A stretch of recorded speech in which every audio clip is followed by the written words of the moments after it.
আর আমি আপনার মিত্র, আমি আপনার পুত্র মাতা। আমি সেই যে অশ্বত্থামাকে অভিশাপ দিয়েছি, আর আমি সে যে ওই অভিশাপ ভোগ করছি।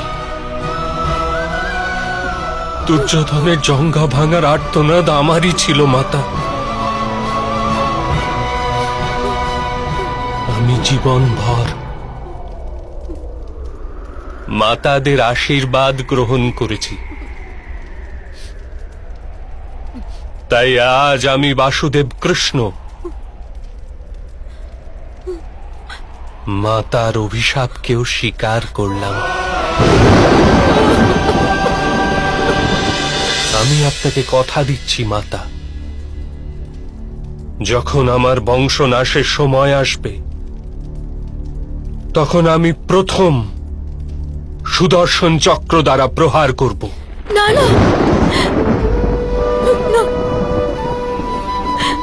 এত ভয়ঙ্কর অভিশাপ কি করে আমার মুখ থেকে নিঃসৃত হলো?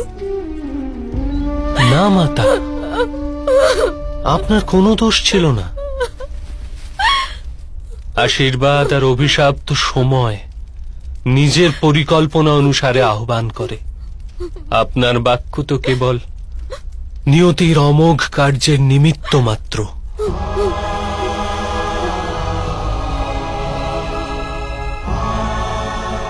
যাদবদের বিনাশও অনিবার্যই।